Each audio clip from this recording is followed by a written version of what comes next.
Léaille, nichée sur les hauteurs de Briançon, une petite perle inaccessible durant une bonne partie de l'été à cause des neiges, comme beaucoup d'alpages dans les Alpes du Sud.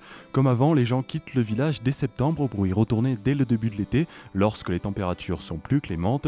Une quasi-tradition puisque les gens d'Aille ont toujours suivi ce rythme avec les troupeaux qui venaient brouter durant l'été sur ces massifs peu habités.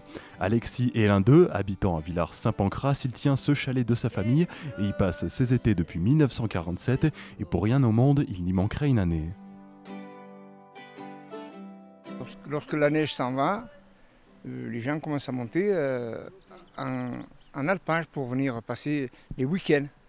Et après, à partir du mois de juin, les gens qui sont retraités, parce que ceux qui travaillent ne viendront pas rester là, les retraités viennent passer juillet, août. Ils restent les 2 mois. Ceux qui aiment faire la montagne, c'est idéal. Vous voyez, ceux qui aiment faire, il y a des lacs à visiter, il y a beaucoup de choses. Il y a beaucoup de promenades à faire. C'est calme, c'est très calme.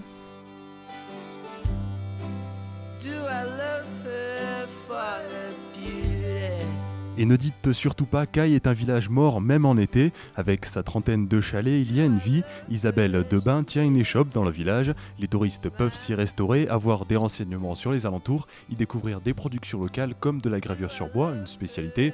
Un endroit idéal aussi pour se réunir entre villageois.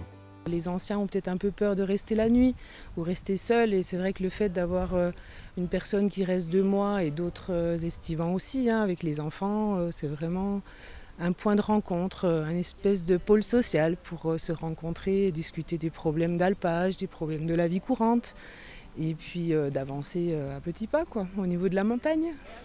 Dès la fin de l'été, les premiers habitants videront les chalets d'alpage et puis la route et l'eau seront coupées plus tard.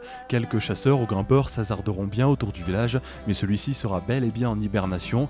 Peut-être le secret qui fait qu'après toutes ces années, il a réussi à garder son authenticité et sa beauté.